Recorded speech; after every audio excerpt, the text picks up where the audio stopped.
put these chairs a little closer together.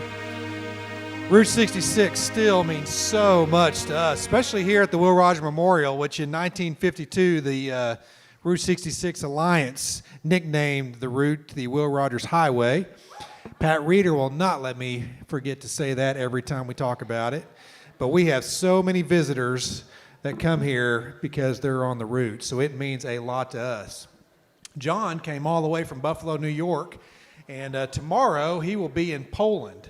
So he's going to make a little jog. I don't know if they got a Route 66 similar over there. And then Michael Wallis here from Tulsa, and if you like the theater that we have here, thank Michael Wallis because he was on the Will Rogers Foundation, still is an advisory member. So he has loved Will Rogers for a long time, has been a big supporter of this museum. And if you get a chance, our enhanced tour was the voice here of Michael Wallis. So if you get a chance to hear our enhanced tour, Michael Wallis got in the recording studio in Tulsa and recorded the whole thing for us. So before I let them have the microphone, you each get one. Yeah, big hand.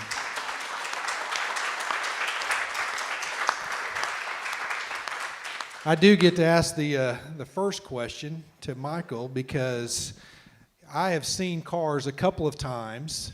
However, I have listened to Cars about 400 times because my kids would play it in the back of the car when we would drive places, and so I would listen to it over and over again. Yeah. And since three of my kids are here, I need to ask if you will do a voice commentary as the sheriff. Where are those kids? Right over here. There's Blake, there's Connor, and there's Pierce. Why don't you boys stand up?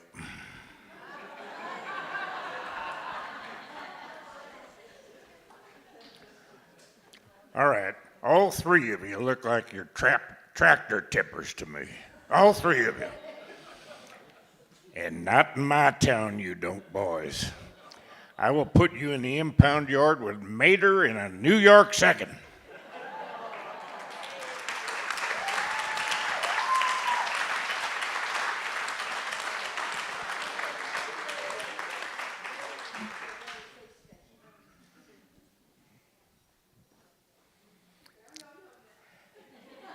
Well, thank you all again for coming and watching the film, and thank you again to Ted. And it's such an honor to screen this film here at the Will Rogers Museum and at his memorial. And thank you to Michael.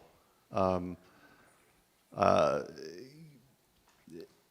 think that a lot of the magic of this film had to do with his incredible storytelling and narration. And Michael has been a great friend and a generous mentor to me over the years.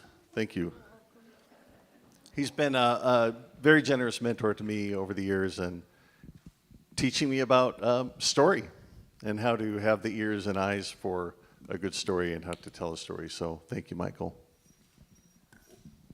Well, John, thank you, my man. And if you remember, before this film started, John teased you a little bit, and he said something about this film never might have happened. You know, it's just a bit of serendipity, and that's true because mainly because I was so damn stubborn. And I'll tell you what happened. Suzanne and I were getting ready to lead a tour down Route 66 for the Smithsonian Institution, which we did several times. And it was the night before we were going to leave St. Louis, and we were in a big hotel near downtown. St. Louis is my hometown. And we had a big window of time. We didn't have to do anything that day until that evening when we had a big dinner with all of our Smithsonian associates and then took off heading west again the next morning. Now, I had talked to John a time or two. He tracked me down and told me his plans, and they sounded interesting. I had done a lot of documentary films and so forth, and with the various books, but he said he really had a passion to do this film, and which I found interesting because he lived in Washington State at the time. He lived in Olympia, Washington. But he sounded like a good fellow, and we had a couple talks and so forth, and he said, I said, well, we're going to be doing the Smithsonian tour, and he said something about, well, I might just catch up with you on the road. Well, lo and behold, he caught up with me that morning in St. Louis, where I was looking forward to having a late breakfast and just catching up on things. Those tours are very intensive with people, you know, just incredible. So he called, and Suzanne said, you should, he called the route, and this is before cell phones and all. He called, got a hold of our number. I'm not sure how you did that.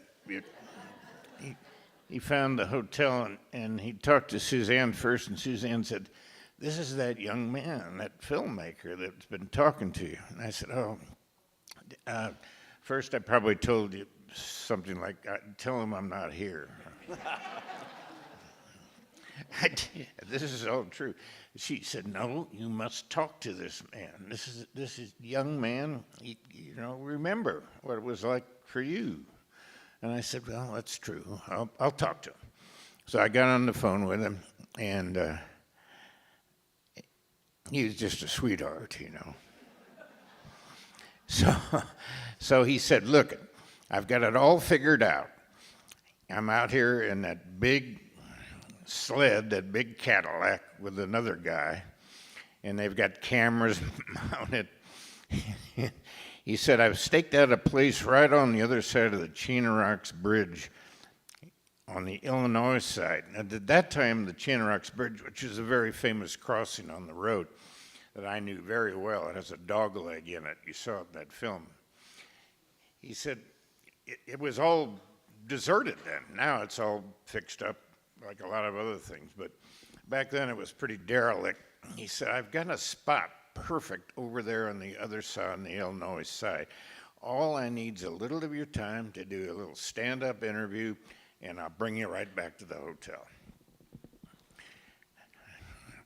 And, you know, he came to the room. You know, and once I met the guy, it's kind of like, you know, that cat comes to the back door and you make the mistake of feeding it.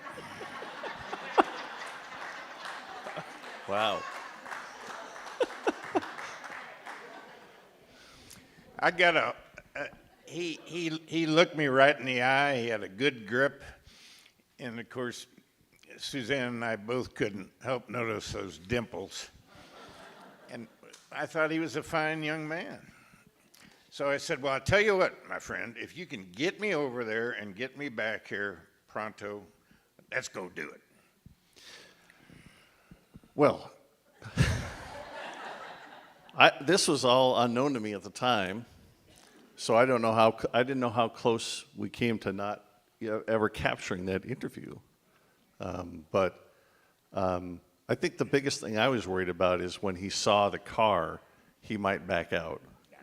Because what we did was, this is back in the day before there were gimbals and things to smooth out camera movement, and the only thing that would capture smooth footage riding down the road would be a real Hollywood camera car, which were at that time, they'd be like $250,000 to get something with mechanical stabilization. But a friend of mine had done some films and discovered that if you bought a late 1960s or early 1970s Cadillac or Continental and mounted a camera a certain way on the hood of the car, you could get almost perfect smooth footage. So, and he had a certain way of doing it. It was a welded camera platform and then bags of different things to absorb different vibrations of the car, kitty litter and sand and different stuff. So it was all like smashed down and the camera set on that. But so I went shopping, like, how am I going to get a car like that? You know, those classic cars are expensive. But I found, in the classified ads, I found a white Cadillac convertible, 1969. Just a couple weeks before I was about to hit the road, I found it on sale for like $3,000. It had huge shark bites out of all the wheel wells. When we drove it for Olympia down to LA to start our route, we immediately broke down in the desert outside Kingman and had to get towed in, and some mechanic spent 3 days fixing it up. It leaked, so if it rained, the top leaked, and water pooled, mostly in the back seat, luckily. So then when you hit the brakes, you just had to make sure you lift your feet up, or you get your feet wet. But so that was my only hesitation, is I was going to pick up the esteemed author, Michael Wallis, in this jalopy. And I almost thought, he's going to look at this and just bail. But to his credit, he hopped in, and we got out to the Chain of Rocks Bridge, and we got him back safely in time to do his tour. So that time together out there was very important, because John was clever enough to get everything you heard from me from that single interview right there on that bridge, and then, of course, work it in. And he egged me on a bit, and it's not hard for me to get passionate about things I love, so it turned out great. And I will tell you this. I've done a lot of documentaries about a lot of different things, subjects of my books or whatever. And I've done, as I said, several more with John. But that first video of his, that first film, I guarantee you, for me, it's the best one ever done on Route 66, because this young man got it. He caught the passion. And the way that story builds in there, and then you all are sitting there and it looks pretty bad, all the lights are going out and so forth. But then we come back, the highway didn't die. And we start flipping on the lights and everything, and I still get a tear in my eye at that point in the movie. So I couldn't be more proud and delighted that Suzanne Fitzgerald Wallis kicked me in the rear and got me to go out with this fine man. Thank you, Suzanne. Let's have a round of applause for Suzanne.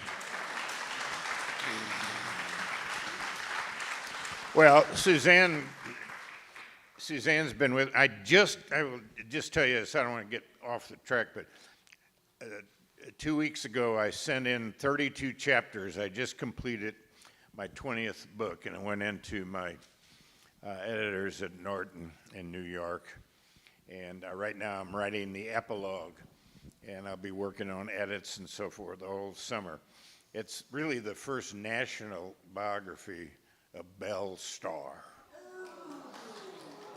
Whatever you think you know about Belle Starr, forget it.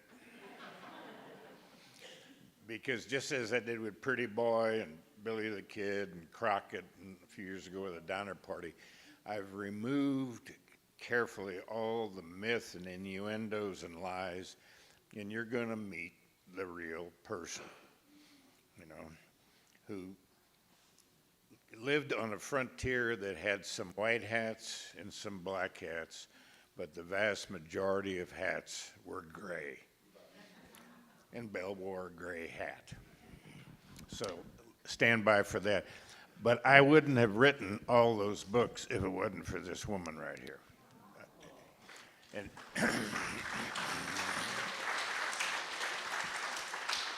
but back to John, another film that we did together, which was really a hoot, and we don't want to get off on that, but he did a great film about Elvis impersonators. And I narrated that film. It was just a wonderful experience. And these two friends, Gherkins here, got to be part of it with us at big doings, but it's called Almost Elvis. And if you ever get a chance to see it, you'll enjoy it. Yes. And that's looking ahead now. Yes. Thank you, by the way, for very kind remarks about this film. My skills and craft have come a long way since this novice attempt. But I think watching it tonight, what I realize is that maybe my craft and skills had a long way to evolve as an early filmmaker, but the heart was all there. There's a lot of heart in it, and now what I'm looking forward to doing for the Centennial of Route 66 is a new film about Route 66, and I'm hoping that Michael will collaborate with me again on that. But we're going to do a new documentary on Route 66 in time to premiere for the Centennial. 2026. And it will focus on the stories of the cities and the towns along the way, the communities. After all, you know, that famous song, Get Your Kicks, if you really think about what the lyrics are, they're just a list of all the cities, and it's really the stories of those towns and communities that grip me in my first experience on the road. And it set me on a whole career and a passion for telling stories about cities and towns in ways that help cities and towns reimagine and revitalize themselves. I was so inspired by Angel's story and the story of Seligman and then so many other towns, to the point where, now this may seem strange, but Route 66, even though it doesn't go through Buffalo, New York, it led me directly to Buffalo. Because one thing you have to understand about Buffalo, New York, is, you know, the best way to put it for this audience might be, is that Buffalo and Detroit and all of those Rust Belt cities are the radiator springs of the global economy. And these places have suffered tremendous things through these outside forces that they had no control over. And so I moved to Buffalo, and I made a lot of films about Buffalo that helped that city sort of see itself in a new way and sort of establish a new narrative for itself, and then have done that in other places. And I founded a film company called First and Main Films, and it's a creative studio that has that specific focus, telling the stories of cities and towns. So with that creative studio, we're going to be producing this new film on Route 66, the main street of America. And maybe, and you know, Bobby, who I knew, of course he's gone now. His daughter is still very active and still makes a few dollars in royalties off of that song, "Get Your Kicks." It was Bobby Troop. Really, it's been re-recorded probably 300 or 400 times by everybody, but it was Nat King Cole's most requested song, more than Mona Lisa. But maybe we can even get beyond the name towns in the song, because there are a lot of towns in there that deserve to be talked about too. And I'm not just saying this to blow hot air with you good folks, but we're in one of those towns right now. Yes.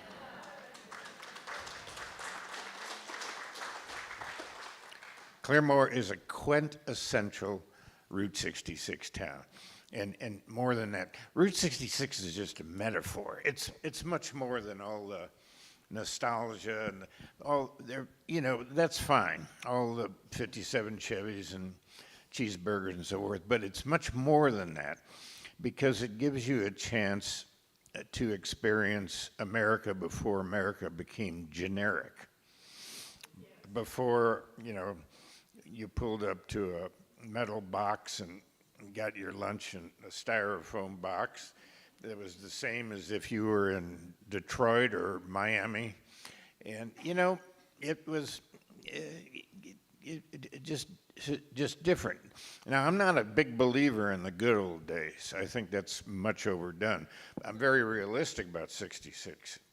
it could be a pretty tough cookie. Sometimes the mother road could be abusive.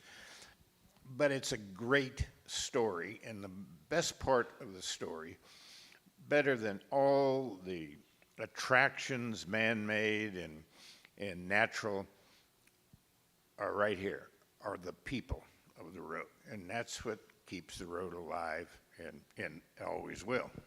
Yeah, I mean, for so many of the Route 66 fans, what they love is the open highway. But what captured my heart from my very first time traveling it wasn't the bend in the open road, I say. It was the hard right turn in the downtown of the little Main Street. Yeah. You know, those little county courthouse towns. I mean, like you're driving through the set of Back to the Future or something. Those are the stories we want to tell, that I want to tell in this new film. Now, speaking of Bobby Troop, that was another interview that almost never happened. Okay, so two out of the three interviews in here, the main interviews, Angel, Bobby Troop, and Michael, almost never happened. Bobby Troop, I got his. This is before the internet or mobile phones or anything. I got Bobby Troop's home phone number from the president of the Arizona Historic Route 66 Association, because they had booked him years ago to do an appearance. So they had his phone number. So I called the number. A guy answered the phone, and I said, "I'm calling for Bobby Troop. This is John Paget. I'm a filmmaker." "Well, he's not home right now." I said, "Oh, okay. Well, do you know when he's going to be home?" "No." "Well, could you give him a message for me?" "Okay, what's the message?" I said, "Well, I'm making this documentary on Route 66 and would love to interview him. I'm going to be in LA in about a week. And here's my phone number." He says, "Okay, I'll give him the message." I said, "Okay, thank you very much." He says, "Okay." I said, "Okay, bye." And he says, wait a minute. This is Bobby Troop."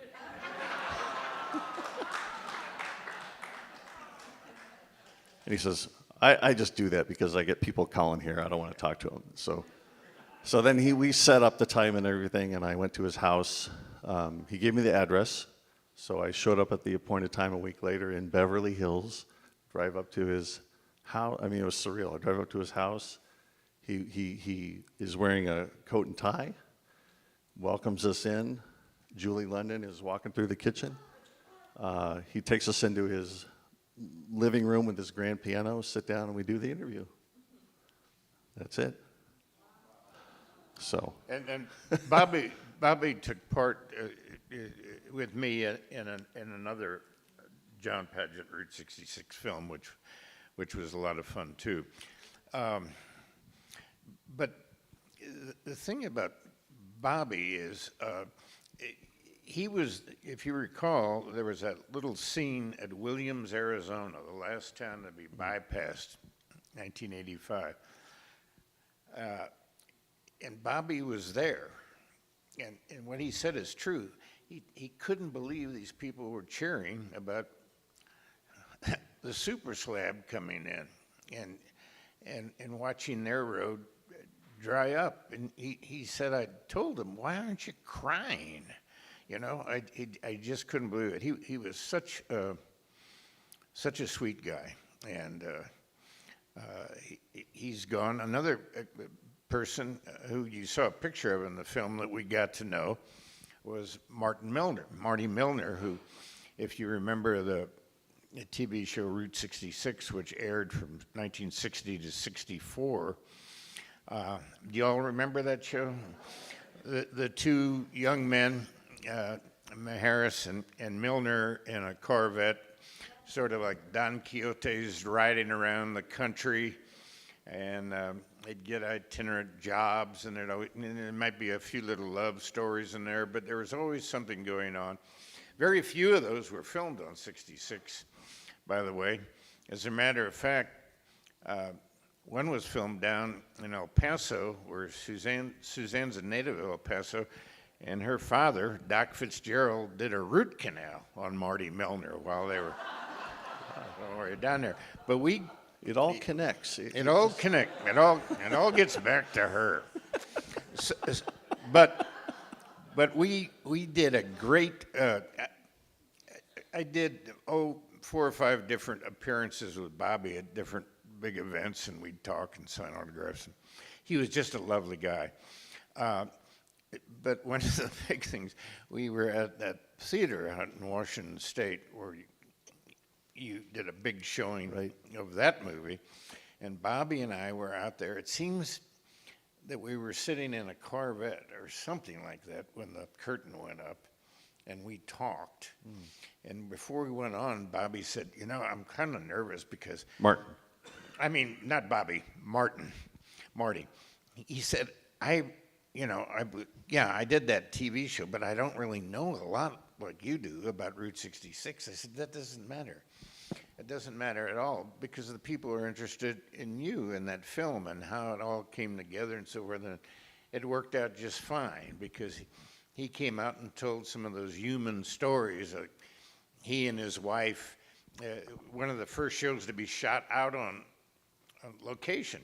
And they took their baby with them, and at night they'd have to run down to a laundromat to wash diapers and all of that, all these great human stories, which endeared me to him. So we did another, basically after this film, we did sort of a sequel, and we worked with Martin Milner, and that concept for that was, let's have him be kind of the host, like, he's returning to the film is called Return to the Road. So the concept was he's going to go out in his old Corvette. He's going to dust off the old Corvette and go out again. And then we profiled a lot of the people and stories of the road through his kind of journey from Chicago to LA. This film, which we just saw, is more of a historical film. It's chronological. Then that film is more linear, taking you on a road trip. And we found an old Corvette. We bought this old Corvette, and we filmed the opening scene in this warehouse in L.A., where he like starts up the old Corvette and heads out on the road. And he has a few lines in there. It's a quick scene that sets up the whole film. But we spent a lot of time scouting, finding this location, pre-lighting it for a whole day, getting it all ready. Had a lot of crew there. Martin Miller shows up on the morning to shoot, and we're about to roll. It's like 9 o'clock, we're about to roll, and all of a sudden this horrendous noise starts up. Well, we hadn't heard that noise because we'd been setting up all weekend, and this is Monday morning now, and there's a bicycle factory next door, and it's just deafening loud. So I went next door, I said, hey, what's going on? We make bicycles here. I said, well, we're trying to shoot something, and we're kind of in a situation here. Could I beg you to, like, stop for a few hours? And he said, I got all these guys, union guys, I can't, like, I'm stuck paying them. I said, well, what would it take? And I ended up going down to the cash machine and using every card I had to do a max withdrawal just to pay the guy cash to shut down for 4 hours. But that saved that. But hey, do we want to take some questions from the audience?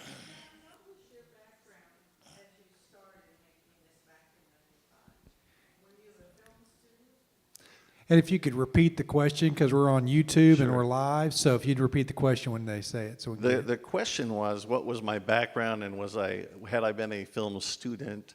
No, I was an English major. So as I think Garrison Keillor says, that qualifies you to do nothing. So I chose documentary. But actually, I think, for me, I was interested in doing film in college. But the courses about the technical things of the camera and stuff weren't as interesting to me as learning story. And so I was an English major so that I could learn to write and to read and to learn about story. And so I think it worked out. I was an English major. And what had happened was I had tried, I grew up in Olympia, lived for a few months in Virginia Beach, trying to get going there. Came back home for Christmas. My parents said, "How are things going out there?" I said, "Not too good." And they said, "Well, why don't you just stay here and don't go back out there?" I said, "Okay," but I had a car out there. And so I said, "I'll just stay here, and then when the weather in the spring or summer, I'll go back out and get my car." And then I started thinking about, well, I'm doing a cross-country trip. Why don't I make some kind of film about it? And that was really the genesis of the whole idea. My first idea was I was going to mount a time-lapse camera to the top of the car and start in Times Square and go all the way to the beach in California and just film a time-lapse and compress it all into 30 minutes. And I pitched that to Jim Jenner, the producer of this film. And he said, "Well, think about who might watch that and who might buy that." And I started realizing I don't think anyone would want to watch that. But I sent away for some maps from AAA and told them what I was going to do, and they sent me some maps of Route 66 and a little information about it. As I started reading about that, I realized, oh, this is the route to take, and this is the story to tell. Yeah. Right. Well, Olympia is on downtown Olympia is right on Old Highway 99. So, yeah.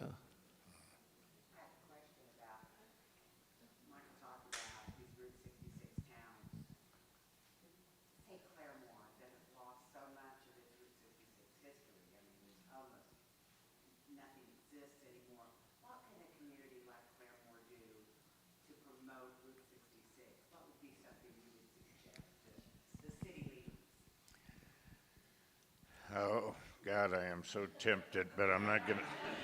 The question was, what can Claremore do to promote what can Route Claremore 66? do for 66? I know, but I can't tell you right now. I hate to be a tease. What a tease. I wish I could tell you, but I think you will know before September. And I think, and I hope, and I imagine you'll be delighted. That's intriguing. Thank you. Yes, and already the bones are here. The bones are here. Physical road, so forth. The narrative, the background. This incredible complex, which ties right in, and just bear with me. I've been here 40 years. I'm not going anywhere. Good. Got a question, maybe an idea even. Doesn't sound like you need many film ideas, but I lived in Elk City, Oklahoma, about a decade, and while I was there, I was a docent at the museum there, the National Route 66 Museum. Had a great time, but one of the things that that experience showed me, I did a shift once or twice a month on Friday morning for a couple of hours. There was not a Friday morning during those summers, 5 or 6 of those summers, several Fridays, that I didn't hear people from at least 4 or 5 different countries Oh, yeah. going through that museum. I was shocked. So we had a map on the wall. Yeah. We'd pull the pins out every Memorial Day weekend and have people stick pins in this world map where they were from. By the end of the summer, you couldn't stick another pin in Germany or England or other places. One quick story. So one day, a couple of the folks that came in, most of these folks ride motorcycles. They rent them in Chicago, Yeah. ride Harleys to L.A., and then they fly back home or to the end of the route. At any rate, there were a couple of big Aussies in for this visit, and so I struck up a conversation with them, which was part of the job. And this big, red-headed Australian burly guy is standing there in the soda shop at the National Route 66 Museum, and he's in tears because this is a dream come true. He cannot imagine that he's getting to do this. He's all decked out in his Route 66 regalia from the big store in Sydney where he bought all this stuff and spent a fortune. There's several stories like that. What occurs to me is, and I've been saying to people, the world is coming in 2026. They're already here. Yeah. Probably on a given day in Claremore, especially during this time of year, there's people from other countries Oh, yeah, traveling through yeah. here who are traveling the route. That's a whole other set of stories of people from all over the world who are coming for what you just described, Michael, which is an experience. Some of them are looking for original pavement, and they're very detailed. Oh, yeah, about yeah. Travel the exact route. Others of them, it's just, there's something that's drawing them Yes. to this experience that they can't get anywhere else in the world. That's very true. A lot of people don't realize how many people from overseas come through their town every day, especially in the prime travel time. And now, in a lot of places, both on and off the road, we're able to make it through COVID. And what's going to happen now is, you know, if I never had to get on an airplane again for the rest of my life, I have to get on an airplane tomorrow morning, I know it. all day long. Tomorrow- 3 airplanes. Tomorrow, where will you be? Are you sure you don't want to go with me? No, not Come on that one. We could have some fun in Poland. I know we could, but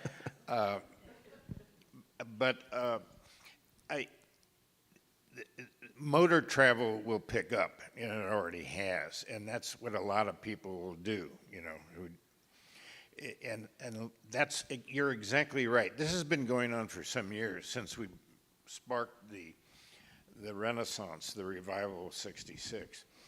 And people from predictable countries came, Germans, which they're the world travelers, France, but Scandinavia, a lot of them, a lot of bikers from Norway and Denmark, great people. And we've even met people from Lapland on Route 66. The Pacific Rim, great, of course, Japanese. Fastest growing market on 66 is China. And some years ago, the Chinese government and a couple of their big universities approached me and said, we'd like to acquire your services and bring you to China so you could help us create a Route 66 in China.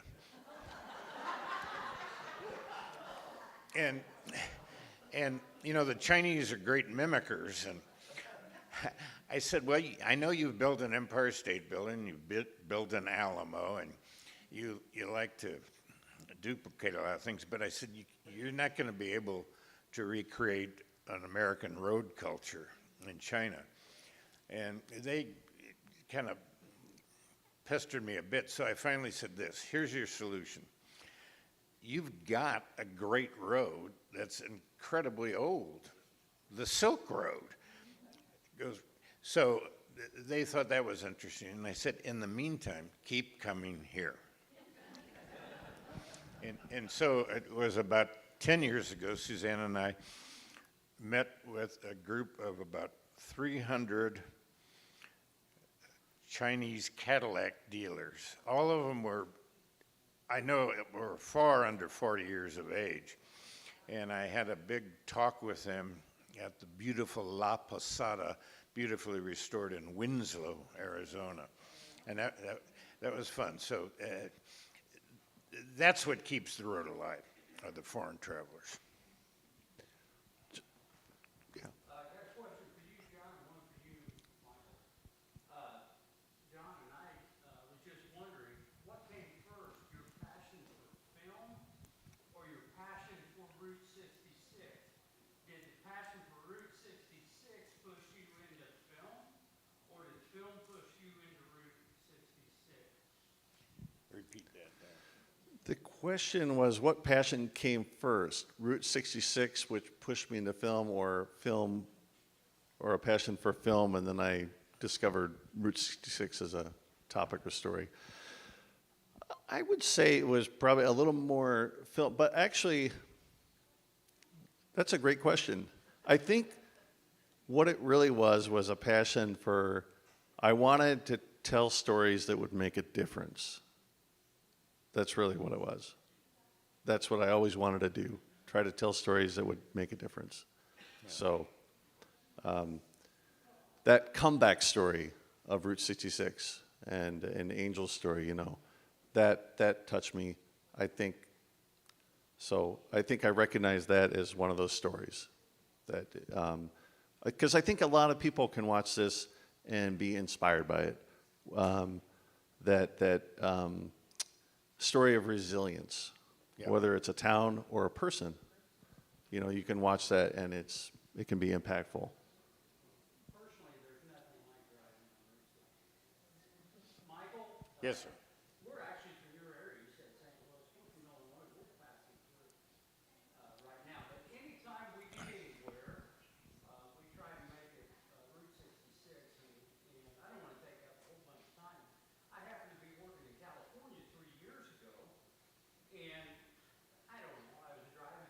Come to find out, long story short, I was a mile and a half from Route 66 with my motel. So I got to drive Route 66 out there, a thrill of a lifetime. But the question that I have is that we, like I said, we're in an area where Route 66 is. She allows me to do that, and she enjoys it too, but not as much as I do. And she allows me to drive that, and I get frustrated because, okay, you guys, you know, you talk about all the original pavement there and everything, and all the maps, all the GPS, everything leads us on the new road that is taken over as a 66 byway. Yeah. All right. Is there anything that a simple guy like me can read and says, okay, the old highway is here. You drive out to here and stop, and the old highway goes on. So, Yeah, I'd like to take a stab at that too, but go ahead. yeah. How would we rephrase that question for the Well, live no, streamers? pretty easily. These two fine people who are obviously very bright because they're from Missouri, and I hope bleed cardinal red like I do. Illinois, actually. But you bleed cardinal red. Okay, good. Very good. Let's they're- not. Buck was the ultimate. Jack Buck was the Oh, Jack, yeah. I mean, remember, we had Harry Carey longer than the Cubs. Anyway, let me see. How can I condense that down? Can you condense that down for me? Is the question when you're driving around, how do you find the old road? Oh, how do you find and the old road? Stay off of the Yeah. interstates. Are you aware of a publication called the EZ Guide? Okay, the initials EZ Guide is a small, fairly thick booklet that you would have to be an imbecile to get lost on the road. No. It gives you the options of different alignments and so forth. The trouble with Route 66 is it's sort of a work in progress to this day. It was very fluid. It changed alignments a lot, you know, and sometimes vast. I mean, it used to go up to Santa Fe. That was all cut off, big hunks. And it certainly happened a lot in Missouri, different bridge crossings into St. Louis, you know. Yeah. But I would recommend that, the EZ Guide for sure. But more generally, when you're just driving around on road trips, there's something on Google Maps and Apple Maps. At the bottom, after you hit your directions, you can scroll down and say, avoid tolls and highways. And if you click on that, now it starts routing you through more interesting roads. Now, for me, that is a standard setting on my phone. But just as a warning, if you're now, God bless my wife, Robin, if you're married to somebody who doesn't share that mindset of wanting to take 4 hours to get somewhere that would normally only take 45 minutes, you got to be careful to remember to turn those back on when you're okay. But that's a good way. If you have the time, I always have it on because I just prefer to drive a more interesting route. Or I even like look at the map and I look for grids. I look for fine grids of like, you know, I'm on this country road. Yeah. And I look and wow, there's a finely gridded little city just a mile that way. I'm going to veer that way and go see that town.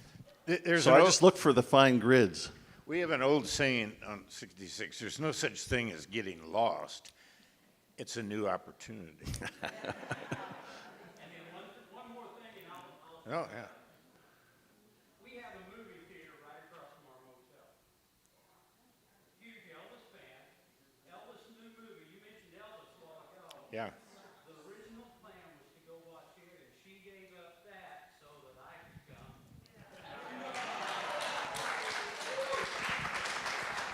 Well, I'll tell you, I just have a couple words for you. Thank you. Thank you very much. Elvis loved Route 66 and traveled it with the pack many times when they drove out from Memphis. They'd pick it up and come out.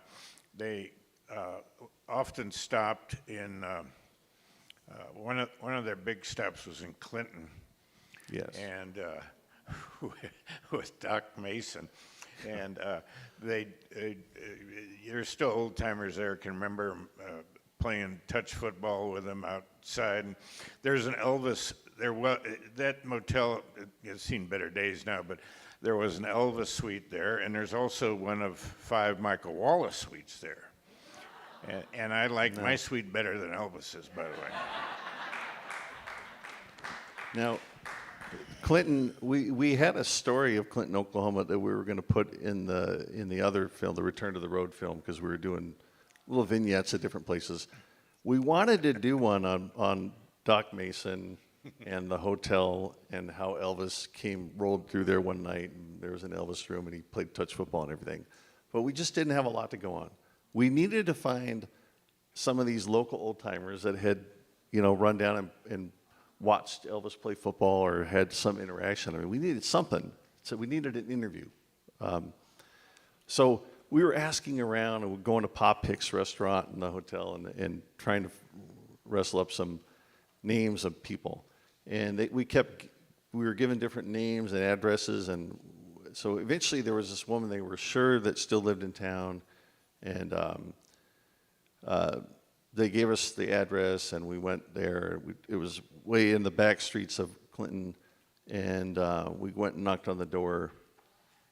And they said, "Oh, she lives with this guy named Curly," and that's the house. So we knock on the door, and Curly comes to the door, buck naked, long hair. This is Curly, and we asked for the woman. So no, she doesn't live here.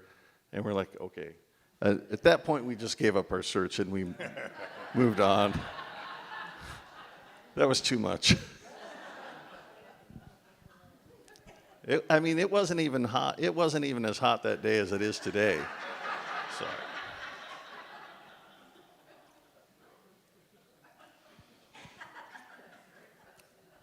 Any other questions here?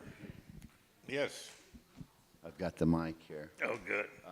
Enjoyed the film, John. Since we're here at the Will Rogers Memorial, I was curious, did you see much signage, the Will Rogers Highway, and then also when they called it that? And then, Michael, could you maybe talk about when that was really known as the Will Rogers Highway? Well, it got the name early on. A lot of it has to do with it really became strong when the film The Will Rogers Story was made and premiered, and Will Rogers Jr., who we were fortunate enough to know, looked very much like his father, and he played his father, and when they premiered it, Gene Wyman was, they came down, some of the cast and crew and producers and Route 66 aficionados came down the road, and they'd show it in towns along the way. And Will Jr. would be in a horse and do all kinds of stuff. But they put up at different places, including one on the Chain of Rocks Bridge, these metal plaques calling it the Will Rogers Highway. And I think we still have one here, don't we? Yeah, outside, as you're Yeah. walking out on the right, you'll look on the wooden fence, and we have one there. We have one out there. And I did a profile in my book, the Mother Road book, and one of the profiles was Will Rogers Jr., and he talked about traveling on the road and early on, and his father and so forth. Now, his brother Jim, who we also knew, let's see, Jennifer is his great-granddaughter. And Jennifer Rogers Echeverry, who's very maybe familiar to some of you because she spends time here, obviously with the memorial and also with the ranch out in Santa Monica. She has revived the whole idea of the Will Rogers Highway, and we think it's very good. And we also, personally, I see it as a way to get more people about the age of these tractor tippers to know more about Route 66. That's why the first movie, Cars, not the other two, that first one was the best. And what that did is it turned on a bunch of kids to preservation, to history, and to the road. And it had a tremendous impact. Stretches of 66 business went up 30%. And it continues to do that.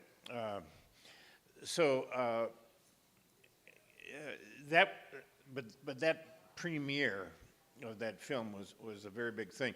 And I think you're going to keep hearing more and more about the Will Rogers Highway in the future. In fact, I know you will. I think the Will Rogers Highway is perhaps the least known nickname of all Route 66's nicknames. You know, the Mother Road and the Main Street of America, but the Will Rogers Highway is perhaps its least known nickname. And I think getting to an earlier question about what Claremore could do, I think amplifying that story is a big opportunity.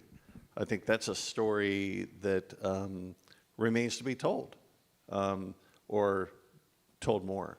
And I don't think it's ever more relevant today. I mean, if you look at today's politics and culture in America, which we won't wade into, but the particular and peculiar political wisdom and humor of Will Rogers is needed now more than ever.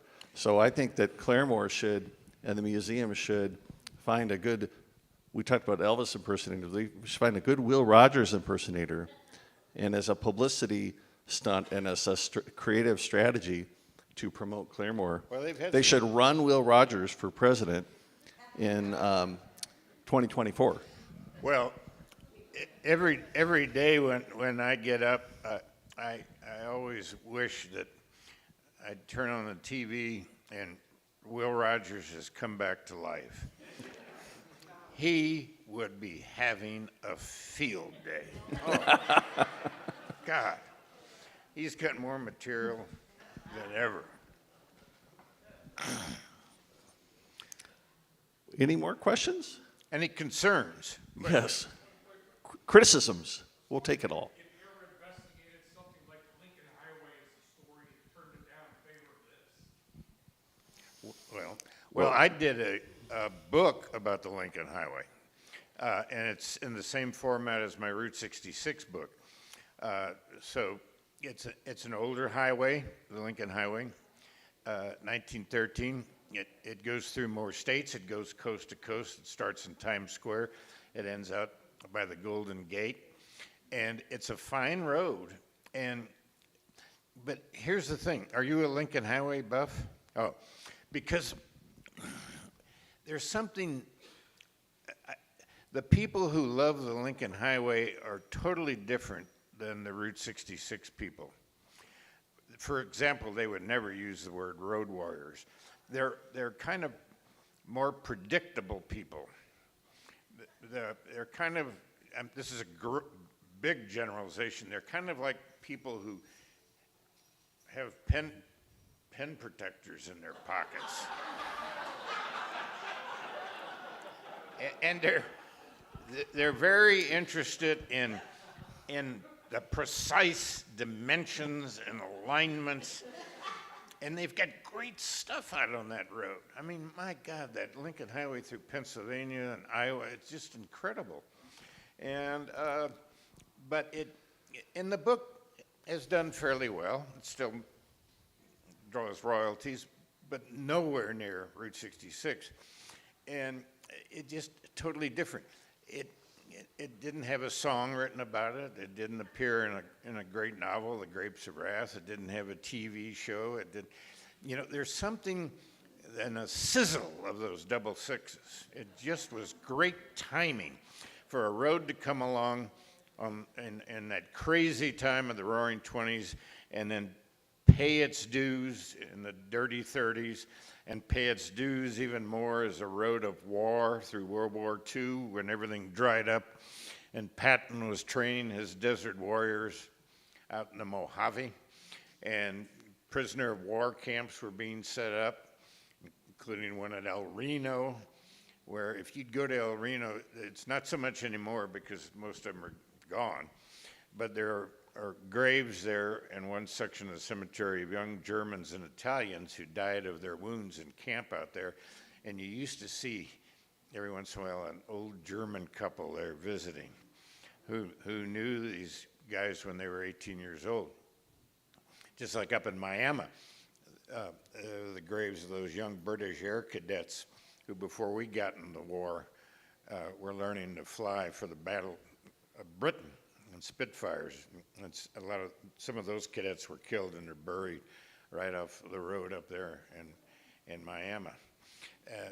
So this is great history. Then the heyday years of '66, and then the limbo time, which was very short till we started the revival, and now a road of the future, a road of alternative energy, all kinds of things in mind for Route 66. There'll always be a Route 66. All right. Let's give them a big hand for being here, John and Michael.